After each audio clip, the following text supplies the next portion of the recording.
Hey everyone, GuardianE here with another live reaction and first impression video for Fire Emblem Heroes, and today we're getting the reveal of the next legendary hero to hit the game in just a few short days. I believe the frontrunner guess that's currently out there, the current theory is Alencia. I understand it's supposed to be a wind hero, but we'll just have to see. I'm not looking at my screen right now, so I do want it to be a surprise. So let's go ahead and hit play and watch the trailer together for the first time. Alright. Looking up. A new legendary hero joins the battle. Oh. Oh, Child of Dusk. Corrin. That's not Alencia at all. Wow, she looks great. That Sencha art is awesome. Primordial Breath, Negating Fang, Distant Counter. Ooh, Shield Pulse, Joint Drive Attack. So she is going to be an infantry colorless dragon, it looks like. That armor is beautiful. Okay, and that I like the dark design of her dragon form. Interesting, so she's going to be a wind hero then. Oh, so she's going to have her own unique defensive special. That's cool. That's very cool. What do we got? These heroes will also appear in this event. Got Gunthra, okay. Some Hector. Erica, Freed, Naga,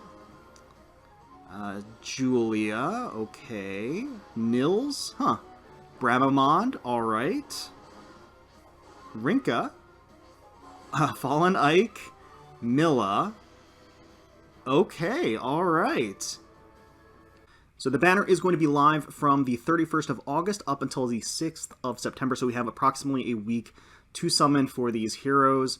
Wow, okay, let's take a closer look at Corrin, check out her art, check out her skills as well, and then kind of evaluate the banner as a whole, breaking down the colors, and then my own personal opinion as to whether or not this is worth going in for and whether or not I'm going to be going in for it. So let's rewind, take a closer look at the hero.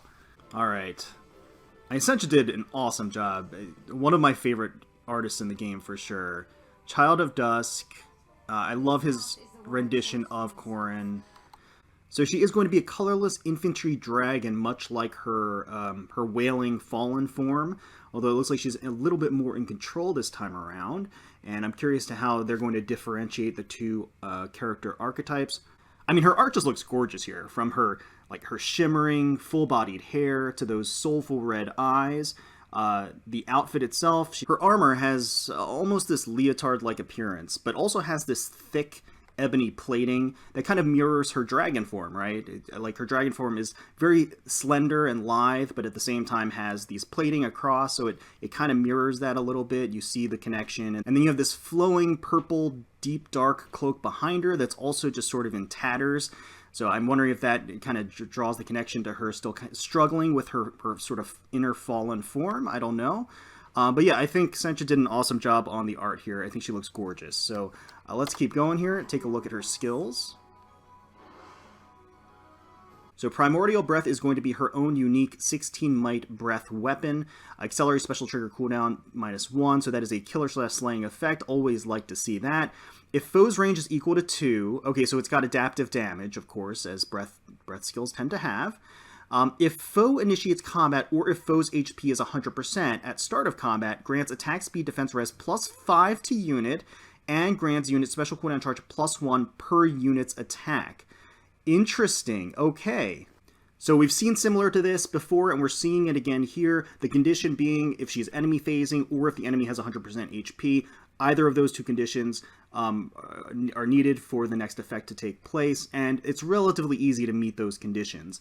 Really not too bad at all. And then she gets a giant stat boost, +5 to all of her stats, which is very, very solid, and grants special cooldown charge +1 per unit's attack. And I am eager to see how that combines with Negating Fang, which is her own unique special. 3-turn cooldown, it's a defensive special. It's going to be at a 2-turn cooldown because of her Primordial Breath, and then as long as she meets the condition for her weapon, as soon as she attacks, it's going to be an instant charge for Negating Fang. So let's take a look at Negating Fang. Reduces damage from foe's attack by 30%. After triggering, boosts damage for unit's next attack by 30% of unit's attack. Interesting. Okay. Okay, I like that. I think it's a natural progression of the defensive specials. being able to bide the attack and then counterattack with much more damage. She essentially gets a Draconic Aura as her regular attack after absorbing, the 30% damage that she sustains. I honestly feel like the percentages could probably be a little bit higher, at least as far as what she absorbs. 30% is decent, but it's not, and we're seeing a lot more as far as huge amounts of percent damage reduction in the game. It's changed a lot since the early days, so I feel like, if this was going to be her own unique special, I feel like they could have gone a little bit further and given her, 50% damage reduction, really. It is important to note that this is any range, so regardless of whether or not she's going to be attacked from 2 spaces or 1 space, she is going to reduce those attacks by 30%. That is an important distinction. And of course, the other important distinction to make is that the boost resets at the end of combat. So that means she can't store the charge and then use it on her next attack. It has to be in that, in that engagement, essentially. So she's going to want to, when she's engaging or when she's going to be taking the attack, she wants to have her special at the ready. She has distant counter for the A slot, which is solid. I mean, she's going to be another source of distant counter for people that want to inherit that as well. Shield Pulse 3 for the B slot. Interesting. So this is going to synergize with her special. At the start of turn 1, if foe's attack triggers special, grant special cooldown count -2, reduces damage dealt by to unit by 5 when the special triggers. So Shield Pulse 3 synergizes perfectly with Negating Fang and Primordial Breath, because Negating Fang is going to be at a 2-turn cooldown because Primordial Breath has a killer/slaying effect. And then at turn 1, at the end of turn 1, or at the start of turn 1, I should say, Shield Pulse 3 is going to give her -2 cooldown to Negating Fang, which means that she's going to have Negating Fang at a 0-turn cooldown. That is perfect for her, because that means on her first initiation, she's going to have Negating Fang available. And what that means, if she's going to be enemy phasing, the first time she enemy phases, she's going to reduce the attack by 30% and then counter with basically a Draconic Aura.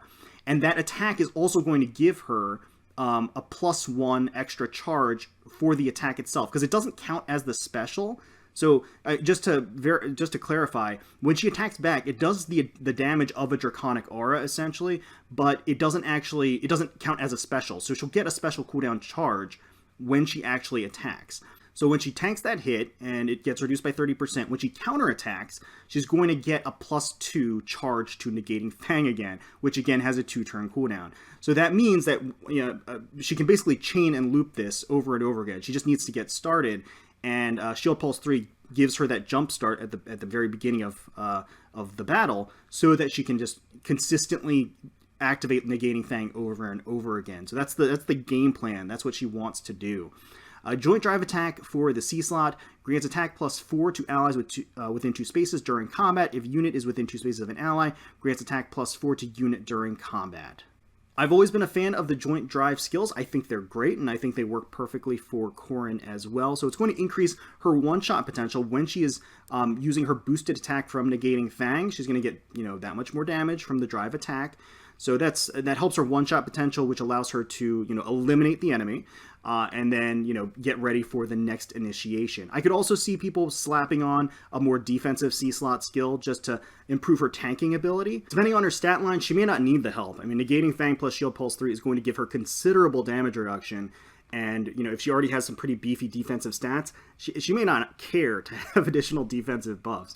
You could even opt to buttress her defensive capabilities through her seal. I mean, there's plenty of seals available that would be able to supplement her defensive stat line, like close or distant defense, like bond skills, things like even the whatchamacallit, the consecutive attack damage reduction ones. The name escapes me right now.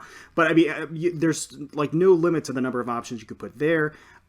Depending on what her speed stat is, she may need some help in terms of doubling on enemy phase. She may not need to double on enemy phase, but you are going to want to secure that kill. So, the way she works, basically, she's going to do considerable damage on her first counterattack, but you may just want to be able to ensure that double, in which case Quick Riposte might be a good option for her seal. So I can see a lot of options here depending on what her stat line is, and I really like her kit overall. I think it's unique. I think it has different utility, unique utility, and it's potent. and it looks fun, to be honest with you. It's one of those things where I value a unit that does something different and brings something new to the table rather than something that's like absurdly powerful. I think what she has is very powerful, don't get me wrong. I'm just saying it's also very different. We don't have that many units in the game that capitalize on defensive specials. There are only a handful of them. Some of them could be built that way. In fact, female Corrin, the original female Corrin, was one that could technically be built to capitalize on specials that reduce damage. And I don't know if maybe Intelligent Systems saw that and decided to, when they're making the legendary version, make essentially an enhanced or optimized or a different variation of that. But regardless, I think she looks cool and unique here, and I'm looking forward to seeing what her stat line is and what people come up with and kind of brainstorming different builds for her. So that is cool. Let's take a look at her transformation and the attacking art. It's like a darker version. We'll pause here. Yeah, not much else to say about this art. I love it. I think it looks great. You get a little bit more of a lacquered look in her attacking art with her armor. There's a little bit more of a sheen to it, which I think is very attractive. In fact, I like the little floof that I didn't even notice in her idol art. The little floof around her neck. I forget what that's called. Yeah, I think it's cute. So yeah, she looks awesome. She really does. There's that water breath. Okay, and here we'll see her tank the hit. And then she's going to go ahead and negate. And you can see her special cooldown goes down by 2 here. Yep. So she has an insta-charge again. So that's awesome. Really, really cool combo that she can do. So let's take a look and evaluate the colors on the banner. Naturally, Corrin is colorless, so let's take a look at that first. She's going to be the marquee character, so a lot of people are going to be going specifically for Corrin. She's going to be accompanied by Milla and Bramamont on colorless, both actually mythic heroes that are relatively recent. So colorless is actually kind of stacked here. I did sleep a little bit on Milla when she was first revealed, like in her trailer, but I do recognize now that she has this very unique utility in her far-reaching buffs to all of her allies. It's not something to be underestimated. Bramamond, very, very unique, a colorless tome user, and also having that unique ability to just negate any buffs on an opposing unit is very, very potent. So colorless is looking very, very nice here. For blue, we've got Legendary Julia, we have Naga, and we have Nils. Nils is a dancer, so he has that utility going for him. He's not limited in any fashion, so you can get him outside of that. He is a dragon as well. Naga, also a dragon, has some unique abilities in terms of the dragon effectiveness buff that she's able to relay to her allies, so she has that utility going for her. Legendary Julia is just a monster, a magic monster. While I do personally consider Naga to be underrated, I don't know if I put her in the same echelon as like Bramamond and Milla, and certainly for Corrin. Julia is still very, very strong. Nils has that utility, but I would not consider blue to be on the same wavelength or level as colorless. Moving on to red. So we've got Fallen Ike, very, very strong, Legendary Erica, and Freed. Fallen Ike, while not a limited hero, is an absolute monster. I mean, he is a beast. There's no way around it. He is extremely strong and absolutely worth getting. You've got Legendary Erica, who's fallen off a little bit, I think. I think she still puts in work, but I don't think that she's certainly at the same level as a lot of the more recent legendary heroes and mythic heroes in the game. Still a worthwhile get, but again, I think just not quite as potent. Freed has Distant Counter, which you can inherit. He also still has the unique ability to capitalize on debuffs on the enemy team, so I think he's still a good get as well. So I think personally, I would put red at the same or a little bit under blue. I think both blue and red have kind of a singular standout character in Julia versus Fallen Ike. But Fallen Ike, I think, just because by nature of him being, he's more recent, but just by nature of him being not limited, you can get him as an off-focus pity, and you could also, he'll show up on other banners too. And at a higher individual rate at that, so it's something to consider. Of course, if you really love Fallen Ike and you wouldn't mind getting some distant counter fodder, or you just really love Freed and Erica as well, then maybe red, is the go-to here. For green, we've got Gunthra, and we've got Rinka, and we've got Legendary Hector. Yeah, that's not a real mover or shaker there. Gunthra, I really like Gunthra. I think she's still good to today, but definitely one of the older legendary heroes in the game. Legendary Hector, same deal. Has distant counter though, so again, that's some nice fodder potential. And then again, Rinka is not a limited unit, and I think her kit is okay. It's decent for sure.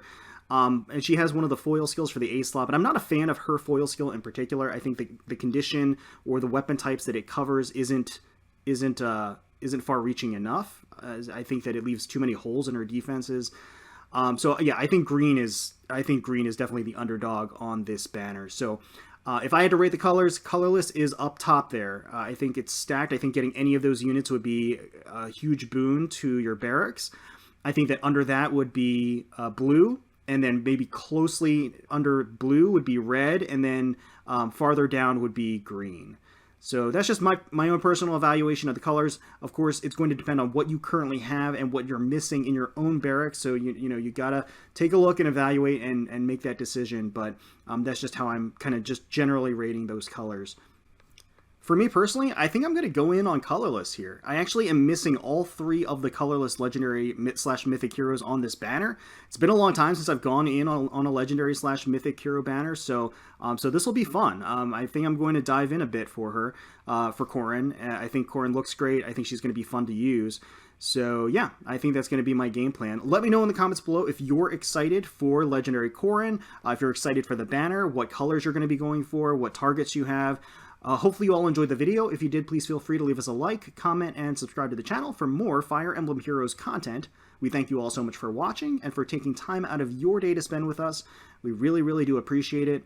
Certainly wishing the very best for you, your family, and your friends, and hoping that you're all staying safe, healthy, secure, and united out there.